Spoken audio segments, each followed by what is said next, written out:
ඊට පස්සේ ඔන්න ඔය 27 වෙනි ප්‍රශ්නේ බලන්න. දාවකයෙකු විසින් මේ බයිසිකලයක් පදින අවස්ථාවේදී ඝර්ෂණ බල ක්‍රියාත්මක වෙන විදිය ගැන තමයි අහලා තියෙන්නේ. ඒතර දාවකයා මෙන්න මේකට අදාළව තව ප්‍රශ්නයක් අහලා තියෙනවා. අපි බලමු මේකෙදී මේ සාමාන්‍ය මාර්ගයේ ගමන් ගන්නා සියලුම දේවල් මත ඝර්ෂණ බල ක්‍රියාත්මක වෙන්නේ කොහොමද කියලා. හරිද?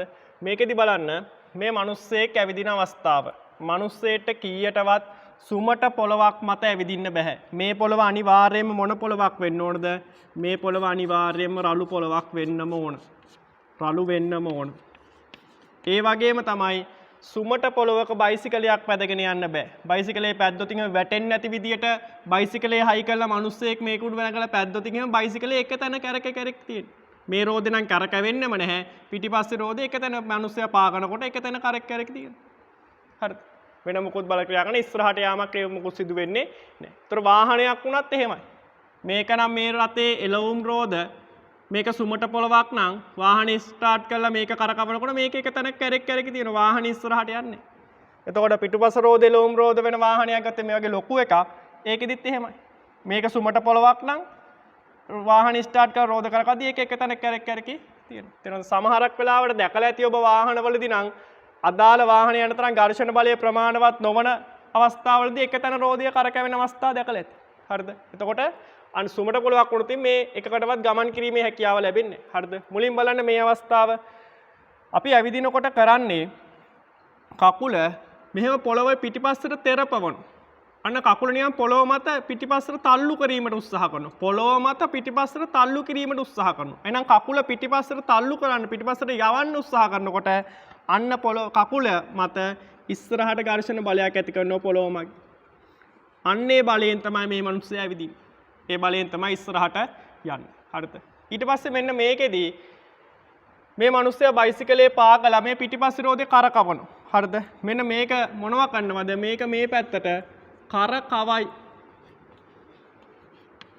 ඇත්තට මේ පිටිපස්සේ රෝදේ තමයි බයිසිකලේ මොන රෝදේද? එළවුම් රෝදය. එළවුම් රෝදය. එළවුම් රෝදය. එහෙනම් බලන්න දැන් කල්පනා කරලා මේක මේ පැත්තට කරකවනකොට මේක මේ පැත්තට කරකවනකොට මෙන්න මෙතන ලක්ෂයෙන් මේ රෝදය පිටිපස්සට යන්න තමයි උත්සාහ කරන්නේ. මේක මෙහෙට කරකැවෙනකොට මේක පිටිපස්සට යන්න තමයි උත්සාහ කරන්නේ. පිටිපස්සට යන්න උත්සාහ කරනකොට අන්න පස්සට යන්න උත්සාහ කරනකොට ඝර්ෂණ බලය ඉස්සරහට. කොහොමද? ඊට පස්සේ හිතන්න දැන් මේක කරකැවීමක් මුකුත් වෙන්නේ නැහැ. එහෙනම් මොකද වෙන්නේ? අරක කරකැවිලා මේක මත බලය කරලා මේක ඉස්සරහට එන්න උත්සාහ කරනකොට මේකත් මොකද වෙන්නේ?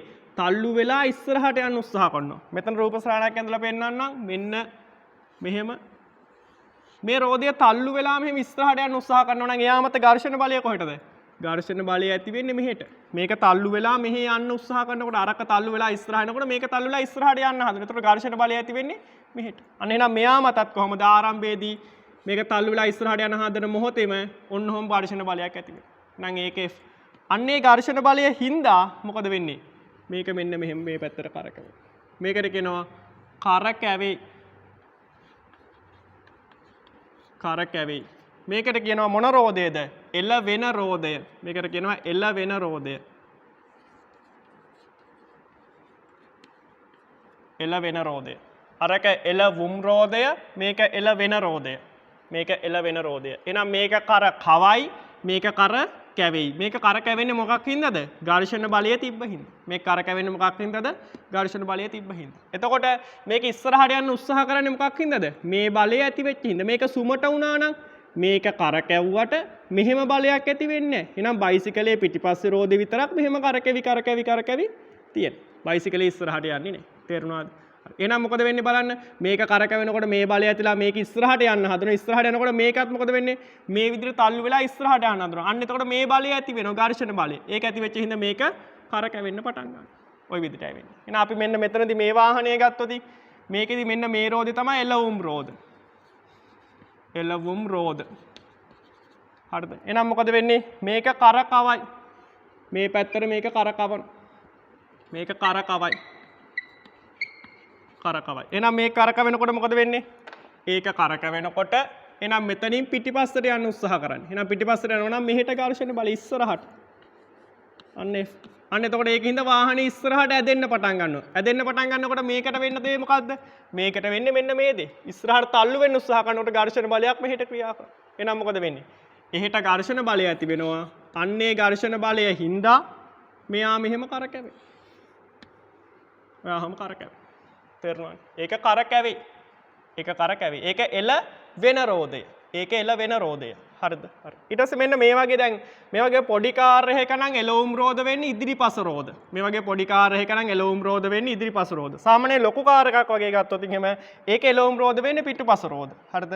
ඒක එළවුම් රෝද වෙන්නේ පිටුපස රෝද. ජීප් එකක් වගේ එකක. එතකොට ඒකෙදි ගත්තොත් එහෙම මෙතනදී මේක තමයි එළවුම් රෝදය. එහෙනම් මේ එළවුම් රෝදය මෙහෙම කරකවන. කරකවයි. එහෙනම් මේක කොහොමද මෙතනින් යන්නේ?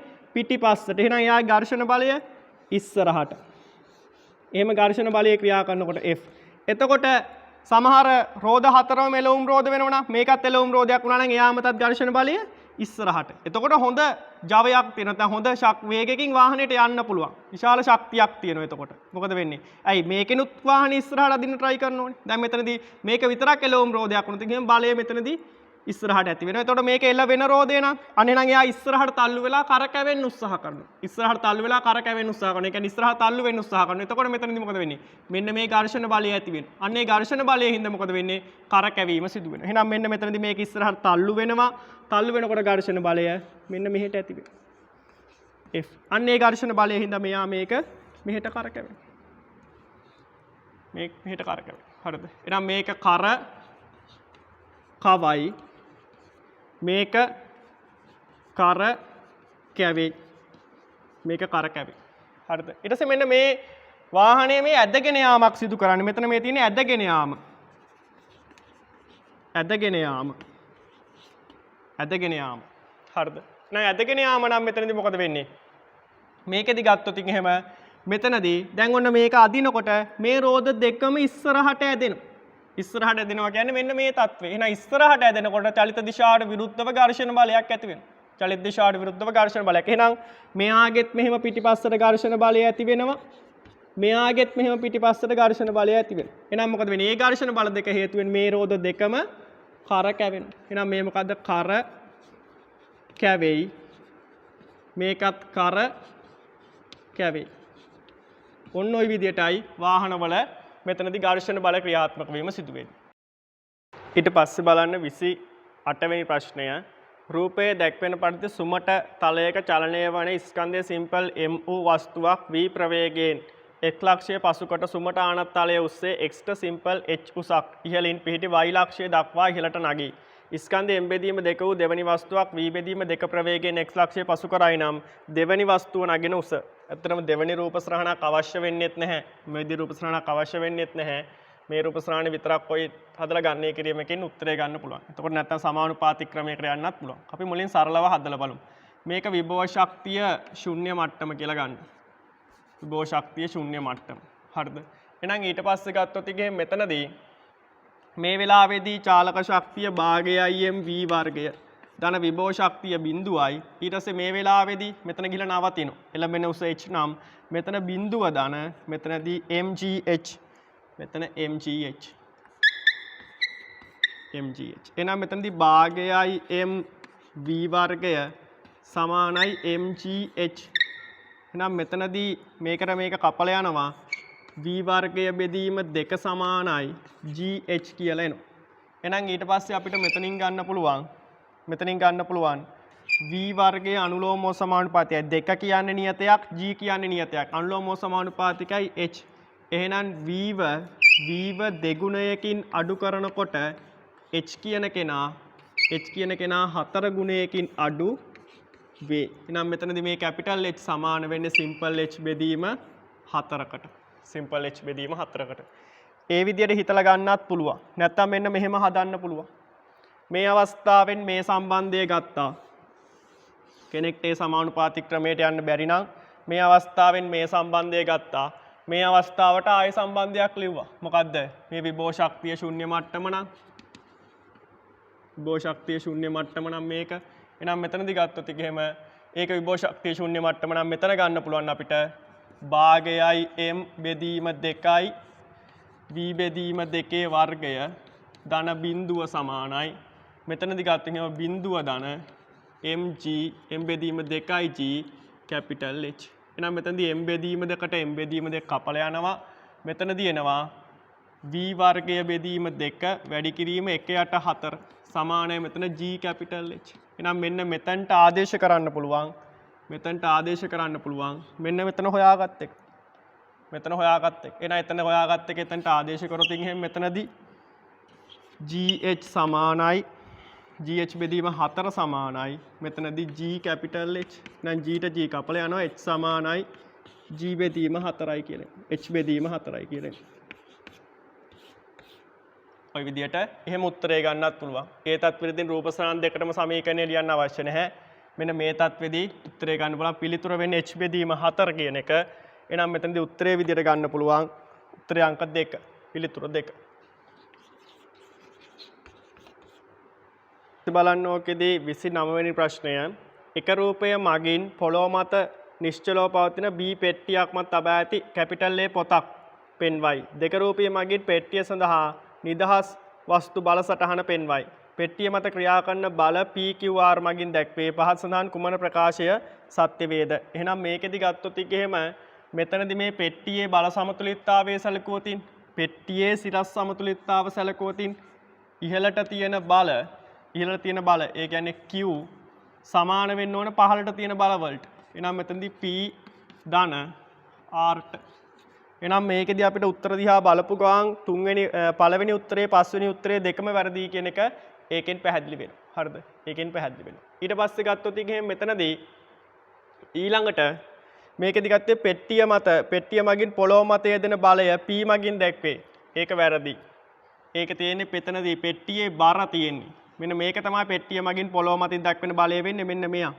පෙට්ටිය මගින් පොළොව මතින් දක්වන බලය මෙයා. මේක තමයි ওই දෙක පිළිතුරේ සඳහන් කරලා තියෙන දේ. ඊට පස්සේ පෙට්ටිය මගින් පොළොව මත යෙදෙන බලය Q මගින් දක්වයි. දැන් මේ මෙතනදී ගත්තේ මේකනේ Q ලකුණු කරලා තියෙන්නේ. එතකොට ඒකේ දක්වලා තියෙන්නේ පෙට්ටිය මගින් පොළොව මත නෙවෙයි පොළොව මගින් පෙට්ටිය මත. පොළොව මගින් පෙට්ටිය මත බලය. මෙන්න මේ තියෙන්නේ පොළොව මගින් පෙට්ටිය මත බලය. පොළොව මගින් පෙට්ටිය මත බලය. ඒ ප්‍රකාශයේත් ඒක මාරු වෙන්න ඕන. තුන ප්‍රකාශය ওই විදිහට වෙනස් වෙන්න ඕන. හරිද? ඒක වැරදි. ඊට පස්සේ පොත මගින් පෙට්ටිය මත බලය. මේ තියෙන්නේ පොත මගින් පෙට්ටිය මත බලය. ඒක හරි. හතරවෙනි උත්තරය තමයි නිවැරදි උත්තරය වෙන්නේ. හතරවෙනි උත්තරය තමයි නිවැරදි උත්තරය වෙන්නේ. ඊට පස්සේ ගත්තොත් ඉතින් මෙතනදී තව දේවල් ටිකක් කිව්වොත් අපිට හමු වෙනවා ක්‍රියා ප්‍රතික්‍රියා. ක්‍රියා හා ප්‍රතික්‍රියා. ඒතර ක්‍රියා හා ප්‍රතික්‍රියා ගත්තොත් මේවා මොනවා වෙන්න ඕනද? විශාලත්වයෙන් සමාන. විශාලත්වයෙන් සමාන. ඊට පස්සේ දිශාවෙන් ප්‍රතිවිරුද්ධ. ඊට පස්සේ ක්‍රියාරේඛා සමපාත. ක්‍රියාරේඛා සමපාත. ඊට පස්සේ ගත්තොත් මේ ඊළඟට එකම වර්ගයේ බල.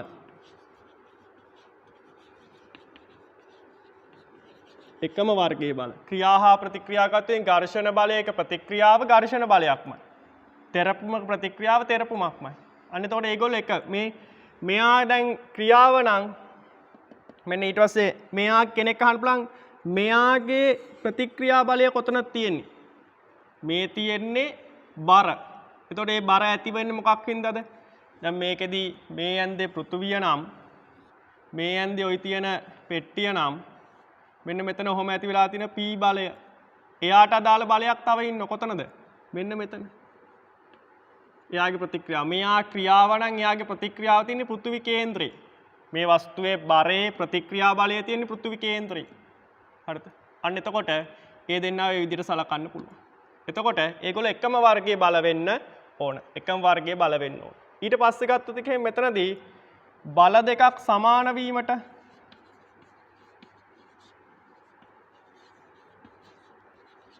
බල දෙකක් සමාන වීමට. එහෙනම් මෙතනදී පළවෙනි කරුණ ගත්තොත් මේක විශාලත්ව සමාන විය යුතුයි. ඔව් විශාලත්ව සමාන වෙන්න ඕනේ. ඒ කරුණ එතනට ඒ විදිහටම හරි. දිශා ප්‍රතිවිරුද්ධ විය යුතුයි. නෑ ඒකේ අනිත් පැත්ත මාරු වෙන්න ඕන. දිශා එකම විය යුතුයි. දිශා එකම වෙන්න ඕන. ඊට පස්සේ ක්‍රියා රේඛා සම්පාත විය යුතුයි. ක්‍රියා රේඛා සම්පාත වෙන්න ඕන. ක්‍රියා රේඛා එකම වෙන්න ඕන. එකම වර්ගයේ බල වෙන්න ඕන. ඔය එකම වර්ගයේ බල වෙන්නත් ඕන. ඒකත් හරි. එතකොට මෙන්න මේ ක්‍රියා රේඛා සම්පාත විය යුතුයි කියන එක පැහැදිලි කරොත් ක්‍රියා රේඛා සම්පාත විය යුතුයි කියන එක පැහැදිලි කරොත් කොහොමද? මෙහෙම තියෙනවා පොළොව මත වස්තුවක්. බලන්න. කොහොම තියෙනවා වස්තුවක්. මේ තියෙනවා ඒ වස්තුවම. දැන් 5 නිව්ටන් බලයක්. මේ විශාලත්වය එකමයි දිශාව එකමයි වෙන විදිහට මේ වස්තුවේ යොදනවා ඉහළින් 5 නිව්ටන්. මේ වස්තුවේ යොදනවා මේ වගේ තැනකට 5 නිව්ටන්. අන්න එතකොට මේකෙන් ඇති වෙන ප්‍රතිඵලයයි මේකෙන් ඇති වෙන ප්‍රතිඵලයයි එකිනෙකට වෙනස්. මේකෙදී වස්තුවට තියෙන පෙරලීමට වැඩි ඉඩක්. මේකෙදී තියෙන වස්තුව ඉස්සරහට තල්ලු වීමට වැඩි ඉඩක්. අන්න ඒකින්ද මොකක් වෙන්න ඕනද?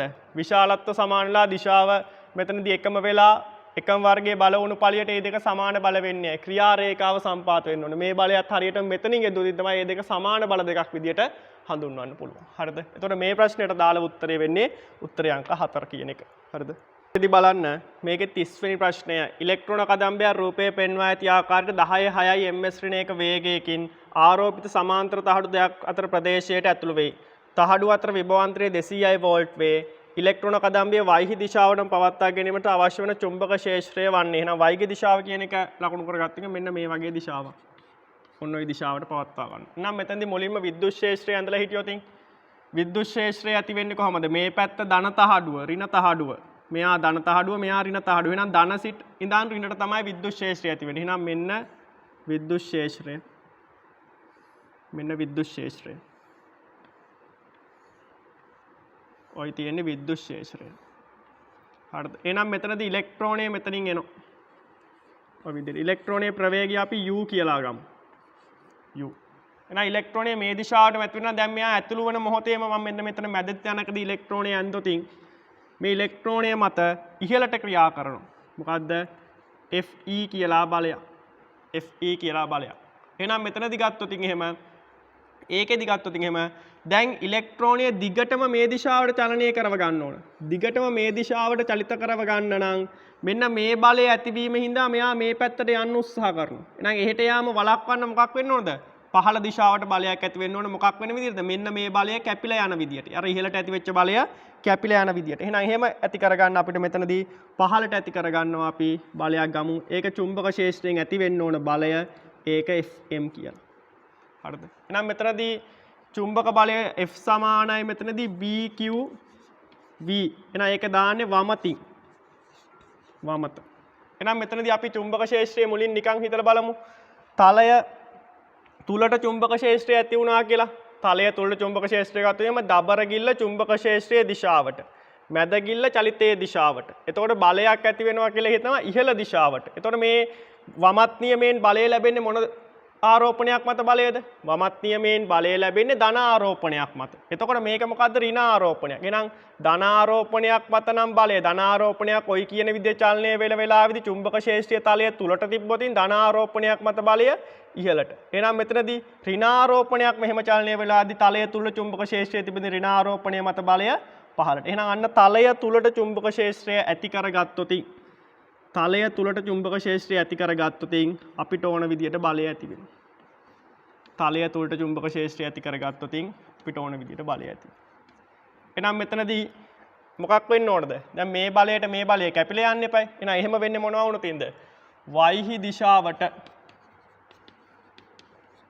ගමන් කරන විට වයිහි දිශාවට ගමන් කරන විට Fe සමානයි Fm. එහෙනම් Fe ලියන්න පුළුවන්. මොකද්ද? Ee. Fm ලියන්න පුළුවන් මොකද්ද? මෙතනද ලියන්න පුළුවන් B ඉලෙක්ට්‍රෝනීය ආරෝපණය E වේගය u. වේගය u. එහෙනම් E ට E කපල යන්න. එහෙනම් මෙතනදී E සමානයි මෙතනදී Bu කියලා එන්නේ. එහෙනම් ආදේශ කිරීමක් තියෙන්නේ E කියන එක අපි දන්නවා මොකද්ද? විද්‍යුත් ක්ෂේත්‍ර තීව්‍රතාව.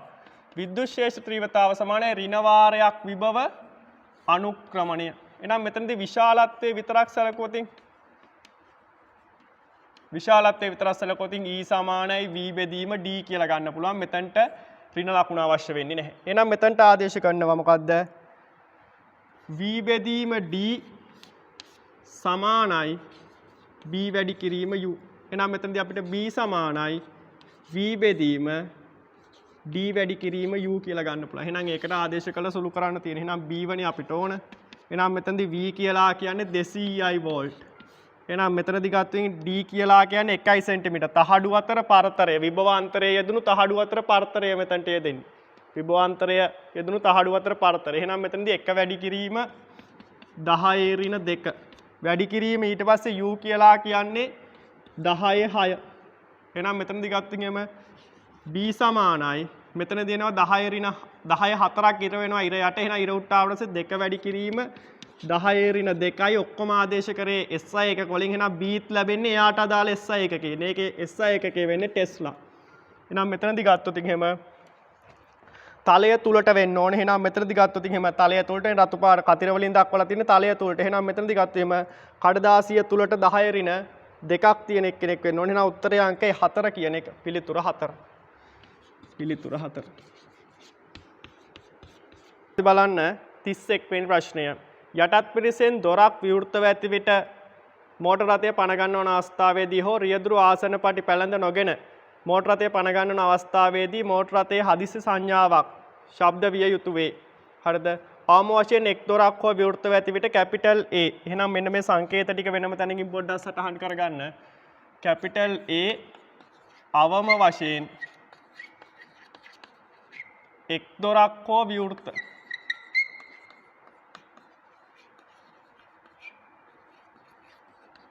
හරිද? එක් දොරක් හෝ විවෘත. එතකොට A සමානයි 1 කියලා ඒක දීලා තියෙනවා. ආම වශයෙන් එක් දොරක් හෝ විවෘත A සමානයි 1යි. ඊට පස්සේ ඊළඟට කියලා තියෙනවා එන්ජිම ක්‍රියාත්මක. එන්ජිම ඔන් අවස්ථාව ඒ වෙලාවේදී B සමානයි 1යි.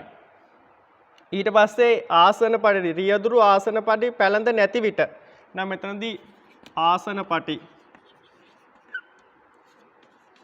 පැළඳ නැත. ඒ වෙලාවේදී C සමානයි 1යි. එහෙනම් මේකට ප්‍රතිවිරුද්ධ දෙයේදී ඒ කියන්නේ අවම වශයෙන් එක් දොරක් හෝ විවෘතව ඇති විට A සමානයි 1යි. එහෙනම් A සමානයි බිඳුව කියලා කියන්නේ ඔක්කොම දොරවල් ටික වහලා කියන එක. ඔක්කොම දොරවල් ටික වහලා කියන එක. එන්ජිම ඔන් අවස්ථාව B සමානයි 1 නම් B සමානයි බිඳුව කියන්නේ එන්ජිම ඔෆ් කරලා තියෙන අවස්ථාව. රියදුරු ආසන පටි පැළඳ නැති අවස්ථාව C 1 කියලා ගන්නවා නම් C සමානයි බිඳුව කියලා කියන්නේ රියදුරු ආසන පටි පැළඳලා සිටින අවස්ථාව. හරිද? හරි. ඊට පස්සේ මේකෙදි සිද්ධීන් 3යි.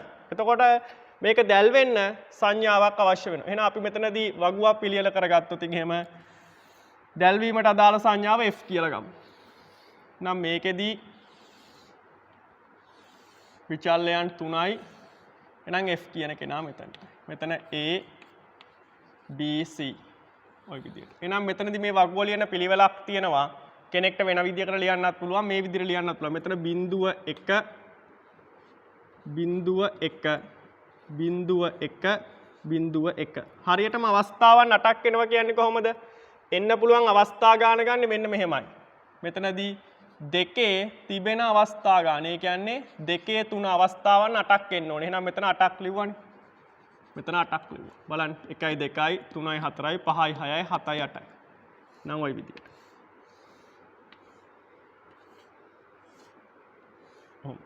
ඊට පස්සේ ඊළඟ එක ලියනකොට බිඳුව බිඳුව 1 1 බිඳුව බිඳුව 1 1 ඊට පස්සේ ඊළඟ ලියනකොට බිඳුව බිඳුව බිඳුව බිඳුව 1 1 1 1 ඔය විදිහට ලියන්න. එහෙනම් මෙතනදී මෙන්න මෙයා එන්ජිම ක්‍රියාත්මක වෙන්නේ නැති අවස්ථාව මේ එන්ජිම ඔන් කරපු අවස්ථාව තමයි B සමානයි 1. එහෙනම් මේ අවස්ථාවේදී එන්ජිම ක්‍රියාත්මක වෙලා නැහැ. මේ අවස්ථාවේදී එන්ජිම ක්‍රියාත්මක වෙලා නැහැ. එන්ජිම ක්‍රියාත්මක වෙලා නැත්නම් ආසන පටි පැළඳගෙන සිටියත් එකයි ආසන පටි පැළඳගෙන සිටියේ නැතත් එකයි. ශබ්ද සංඥාවක් නිකුත් වෙන්න අවශ්‍ය වෙන්නේ නැහැ. ඒක අනාරක්ෂිත බවක් නෙවෙයි. එන්ජිම ඔෆ් කරලා තියෙන අවස්ථාවේදී, ඒ කියන්නේ වාහනේ නවත්තලා තියෙන අවස්ථාවකදී ආසන පටි දාගෙන හිටියත් ප්‍රශ්නයක් නැහැ, දාගෙන හිටියේ නැතත් ප්‍රශ්නයක් නැහැ. එහෙනම් මෙතනදී ආරක්ෂක සංඥාව දල්වන්න අවශ්‍යතාවයක් නැහැ. එහෙනම් B සමානයි බිඳුව වෙන හැම තැනකදීම F සමානයි බිඳුව වෙන්න ඕන. ඔතන. ඊට පස්සේ මෙතනදී මේක මෙහෙම මේක මෙහෙම. හරිද? ඊට පස්සේ බලන්න දැන් ඔන්න ඊළඟට එතනින් ආව තුන්වෙනි පේලියට එනකොට b සමාන 1 වෙනවා. නම් b සමාන 1 අවස්ථාව බලන්න එහෙනම් මෙතන සිම්පල් a කියලා හිතුවොත් එහෙම තුන්වන පේලිය සලකනවා. නම් තුන්වන පේලිය සලකුවට පස්සේ බලන්න ඒකෙදි b සමානයි 1යි. b සමාන 1යි. එහෙනම් මෙතනදී a සමානයි කීයද? බිඳුවයි. a සමානයි බිඳුව කියන එක හිතලා බලන්න. මේ තුන්වෙනි පේලිය a සමානයි බිඳුවයි. එහෙනම් මේ මෙතනදී ගත්තොත් එහෙනම් මොකක්ද වෙන්නේ? අවම වශයෙන් එක් දොරක් හෝ විවෘත නම් a සමාන 1. එහෙනම් මෙතනදී මේ කියන්නේ දොරවල් සියල්ල වසලා. සියල්ල වසා ඇත. දොරවල් සියල්ල වසා ඇත. ඊට පස්සේ c කියන එක්කෙනා මෙතනදී බිඳුවයි. c කියන කෙනා බිඳුව. එහෙනම් c සමානයි බිඳුවයි. එහෙනම් මේ රියල් ආසනපටි පැලඳ නැතනම් තමයි c සමාන 1 වෙන්නේ. එහෙනම් c සමානයි බිඳුව කියන්නේ ආසනපටි පැලඳ ඇත. ආසනපටි පැලඳ ඇත. එහෙනම් මේ කිසිම වැරද්දක් කළා නැහැ. වැරදි නැහැ. එහෙනම් මෙතනදී ගත්තොත් එහෙම ශබ්ද සංඥාව නිකුත් වීම අවශ්‍ය වෙන්නේ නැහැ. එහෙනම් මෙතනට ගත්තොත් මෙතනටත් බිඳුව වෙන්නේ. මෙතනටත් බිඳුව වෙන්නේ. මෙතනට බිඳුව වෙන්නේ මේ b වල මුකුත් ගැන හිතලා නෙමෙයි. වැරදි කරන්නේ නැති හින්දා. ඒතර මෙතන විශේෂයි ටිකක්. මෙතනදී ගත්තොත් එහෙම වැරද්දක් නොමැත.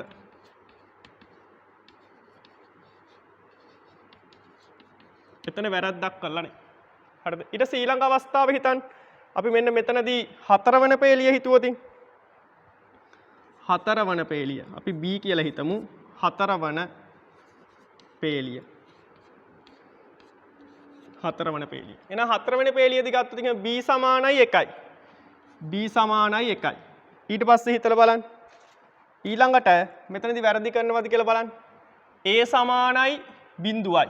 එහෙනම් a සමානයි බිඳුවයි a සමානයි බිඳුවයි කියන්නේ අර මෙතන කියපු අවස්ථාවමයි දොරවල් සියල්ල වහලා ප්‍රශ්නයක් නැහැ. ඒක හරි. ඊට පස්සේ c සමානයි 1යි. c සමාන 1 කියන්නේ රියදුරු ආසනපටි පැලඳලා නැහැ. ආසනපටි පැලඳලා නැහැ. එහෙනම් මෙන්න මෙතන වැරද්දක් තියෙනවා. එහෙනම් මෙතනදී මොකක් වෙන්න ඕනද? වැරද්දක් කරනවා ශබ්ද සංඥාව නාද වෙන්න ඕනේ. එහෙනම් මෙතනදී කීයක් වෙන්න ඕනද? f සමානයි මෙතනදී 1 වෙන්න ඕන. f සමානයි 1 වෙන්න ඕන. එහෙනම් මෙතනදී මේක 1 වෙන්න ඕන. අන්න ශබ්ද සංඥාව නිකුත් වෙන්න ඕන. හරිද? ඊට පස්සේ මේ ඊළඟ දෙක හරි. ඊළඟට මෙතනදී මේක බලන්න. එහෙනම් මෙතනදී කෙලින්ම මේ අවස්ථාවේදී a සමානයි 1යි. a සමාන 1 නම් අනිවාර්යෙන් මොකද වෙන්නේ? මෙතනදී එක් දොරක් හෝ විවෘතව තියෙන්නේ. ආසනපටි 1 නම් හරි. එහෙනම් මෙතනදී වැරද්දක් කළා තියෙනවා. මෙතනදී 1 වෙනවා. ඊට පස්සේ මෙතනදී b සමාන 1යි. වැරදි දෙකම කළා තියෙනවා. එහෙනම් මෙතනදීත් 1 වෙනවා. ඔන්න ඕකට ගැලපෙන උත්තරේ තමයි පිළිතුර වෙන්න ඕනේ. ඊට පස්සේ මේකෙදී ඔච්චර දුරටම මුළු වගුවම හිතන්න ඕනේ නැහැ. එතකොට මේකෙදී ඔය කියන විදිහට පුරවලා තියෙන එක. එතකොට මේකෙදී බලලා අපිට ලේසියෙන් තීරණය කර ගන්න පුළුවන්. පළවෙනිම බලන්න මුලින්ම බලනවා අපි මෙන්න මේ රතු පාටින් තීරණය කරපු දේවල් ටික. රතු පාටින් තීරණය කරපු දේවල් ටික බලපු ගමන් පළවෙනි උත්තරය අයින් කරන්න පුළුවන්. ඊට පස්සේ ගත්තොත් පළවෙනි උත්තරය අයින් කරපුවා පළවෙනි තැන් දෙකට බිංදු දෙකක් එන්න ඕන. ඊට පස්සේ ඊළඟ අවස්ථාව ගත්තොත් එහෙම දෙවෙනි උත්තරේ ඉතුරු වෙනවා.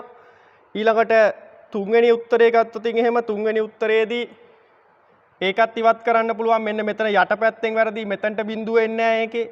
ඊට පස්සේ හතරවෙනි උත්තරේ ගත්තොත් එහෙම හතරවෙනි උත්තරේ ඉවත් කරන්න බෑ. පස්වෙනි උත්තරේ ගත්තොත් එහෙම පස්වෙනි උත්තරේත් ඉවත් කරන්න බෑ. එතකොට උත්තර විදිහට පළවෙනි උත්තරේ අයින් කරන්න පුළුවන්. හරිද? ඊට පස්සේ ඊළඟ තත්ත්වෙදී තුන්වෙනි පේලියට බිංදුව එන්න ඕනේ කියන එක තීරණය කරා. මේ b කරුණ යටතේ තුන්වෙනි පේලියට බිංදුව එන්න ඕනේ කියන එක තීරණය කරා. හරිද? එහෙනම් එතකොට ගත්තොත් මෙතනදී තුන්වෙනි පේලියට බිංදුව නැති ඒවා ඉතුරු ඒවායින් අයින් කරන්න පුළුවන්. එහෙනම් මෙතනදී තුන්වෙනි පේලියට බිංදුව නැති වෙනවා. මෙතනදී 2 කියන උත්තරේ නැහැ. 3 කියන උත්තරේ නැහැ. 4 කියන උත්තරේ තියෙනවා. 5 වෙනි එකේ තියෙනවා. එතකොට මෙතනදී උත්තරය වෙන්නේ උත්තරේ අංක 5 කියන එක. උත්තරේ අංක 5 කියන එක. ඊට අපි හිතමු දැන් ඔන්න ওই විස්තර ටිකම දීලා ඊට පස්සේ අපි හිතමු ওই විස්තර ටිකම දීලා මේ සත්‍යතාව වගුව තියෙන තැනින් නවත්තන්න නැතුව මෙන්න මේ පරිපතයට ගැලපෙන මෙන්න මේ සිදුවීමට අදාළ තාර්කික පරිපතය ගොඩනගන්න දුන්නොතින් තාර්කික පරිපතය ගොඩනගන්න දුන්නොතින් මෙහෙමයි කරන් තියෙන්නේ. අර විස්තරයේ දීලා තාර්කික පරිපතය ගොඩනගන්න දුන්නොතින් ඒ තර්ක කරපු විදියට මෙන්න මේ වගුව ඇඳ ගන්න. වගුව ඇඳගෙන මෙන්න මේ සිදුවීම් ටික වැදගත්. මේක මෙතනට එක ආපු ඒවා ටික විතරයි අපිට වැදගත් වෙන්නේ. එක ආපු දේවල් ටික වැදගත්. එහෙනම් අන්න ඒවා වෙන්න පුළුවන් විදි ලියන්න. එතකොට හොඳට මතක තියාගන්න මේ සිද්ධිය මත මේ සිද්ධිය රඳා පවතින්නේ මේ සිදුවීම මත මේ සිදුවීම රඳා පවතින්නේ මේ බලන්න ඒවා කල්පනා කරලා එන්ජිම ක්‍රියාත්මකයි දොරවල් සියල්ල වහලා ආසන පටි පැළඳලා නැහැ ඒක සිදුවීම ඒක අනිත් එකකට සම්බන්ධ නැහැ දැන් මේක එන්ජිම ක්‍රියාත්මක නැහැ ආසන පටි පැළඳගෙන මෙතනදී දොරවල් එක දොරක් හරි අරලා මේකට වඩා මේක වෙනස් බලන්න එකින් එකට වෙනස් එක සිද්ධි එතකොට මේ සිද්ධිය දැන් මෙතන ආසන පටි පැළඳගෙන නැති එක මෙතනදී ආසන පටි පැළඳගෙන නැති එක මෙතන ආසන පටි පැළඳගෙන සිටීමට සම්බන්ධයක් නැහැ මේ දෙක අතර කිසිම සම්බන්ධයක් නැහැ එතකොට මේ පේලියෙන් පේලියට දක්වලා තියෙන එකිනෙකට වෙනස් සිද්ධීන් අන්න එකිනෙකට වෙනස් සිද්ධීන් සම්බන්ධ කරන්නේ මොකකින්ද එකතු කිරීමෙන් එකිනෙකට වෙනස් කට්ටිය එකිනෙකට වෙනස් සිද්ධීන් සම්බන්ධ කරන්නේ එකතු කිරීමෙන් එකිනෙක මත රඳා පවතින සිද්ධීන් සම්බන්ධ කරන්නේ ගුණ කිරීමෙන් ගුණ කිරීම කියන්නේ තිතෙන් මේක සමානයි කතිරය ගුණ කිරීම කියලා කියන්නේ තිත හරිද ඊට පස්සේ මේකෙදි බලන්න දැන් මෙතනට එක ලැබීම මේගොල්ලෝ කිසි එක්කෙනෙක් මත රඳා පවතින්නේ හැබැයි මෙතනට එක ලැබීම මෙන්න මේ සිදුවීමේ තියෙන කට්ටිය එන්ජිම ක්‍රියාත්මක වෙලා තියෙන්න ඕන මෙතනදී ආසන පටි පැළඳගෙන නැති වෙන්න ඕන දොරක් වහලා තියෙන්න ඕන අන්නේ සිද්ධිය එහෙනම් මෙතනදී අන්න ඒවා ගුණ කිරීමෙන් සම්බන්ධ කරන්නේ එහෙනම් මෙතනට එක ලැබුණු විදිය ගුණ කිරීමෙන් ආවොතින් a බා තිත b තිත c ඔය විදියටයි ඊට පස්සේ මෙතනදී මේ සිදුවීම එක වෙන කට්ටිය ටික විතරක් ලියා ගන්න එහෙනම් a b c බා ඊට පස්සේ මෙතනදී a b c ඔන්න ලිව්වා ඊට පස්සේ බූලියානු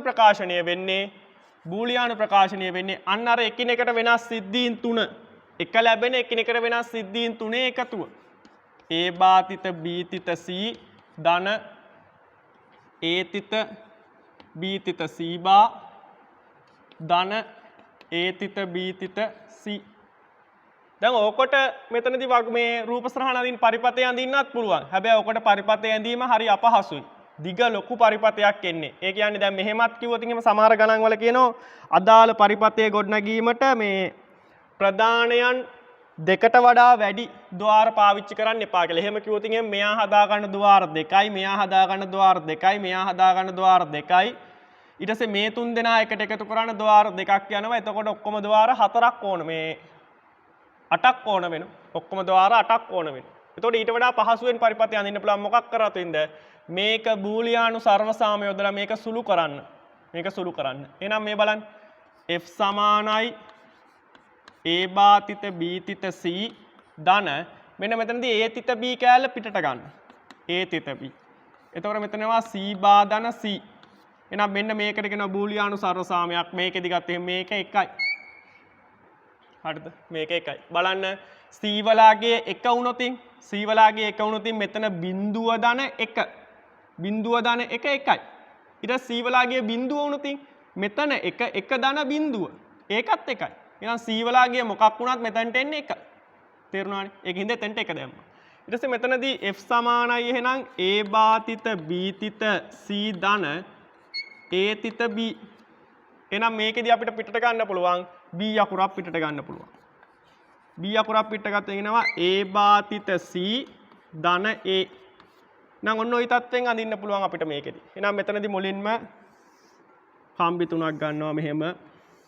ඒකේ දක්ව ගන්නවා a b c. අපිට මුලින් මෙන්න මේකනේ ලොකු කෑල්ල. ඒක හදා ගන්න කොහොමද? a බා ඕන. එහෙනම් මෙතන not ద్వාරයකට සම්බන්ධ කරලා ඔහොම. එහෙනම් එයත් එක්ක ಗುಣ වෙන්න ඕන කවුද? c. එහෙනම් ඔහොම and ద్వාරයක් සම්බන්ධ කරනවා. ඊට පස්සේ එයත් එක්ක එකතු වෙන්න ඕන ආයේ a. එහෙනම් ඔහොම අරගෙන මෙතනදී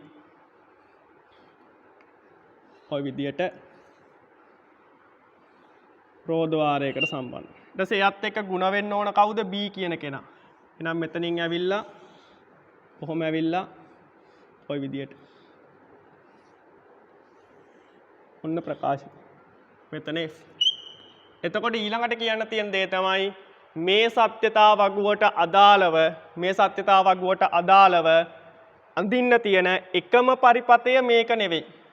මේ සත්‍යතා වගුවට අදාළව අඳින්න තියෙන එකම පරිපතය මේක නෙවෙයි.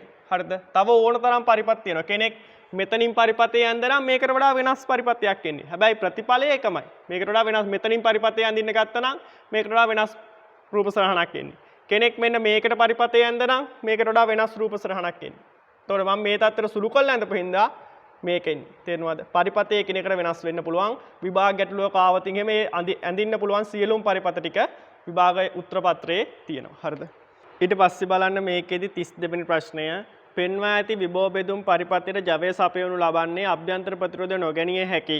මෙතන 30 වෝල්ට් සරල ධාරා සැපයීමකනි. එහෙනම් මෙතනදී PQ අතර විභවාන්තරය 5 වෝල්ට් නම් R ප්‍රතිරෝධයේ අගය. මෙන්න මේ PQ අතර විභවාන්තරය 5 වෝල්ට්ලු. හරිද? ඊට පස්සේ මේකෙදි ගත්තොත් එහෙම මෙයාගේ අභ්‍යන්තර ප්‍රතිරෝධය ශුන්‍යයිලු. එහෙනම් අපි දැන් කලිනුත් ඉගෙන ගත්තා. මොකක්ද එහෙනම් මෙයාගේ අග්‍රතර විභවාන්තරය මොකද වෙන්නේ? ඒක 30 වෝල්ට්ම තමයි. එහෙනම් මෙතනදී මේ අග්‍රතර විභවාන්තරය 30 වෝල්ට්.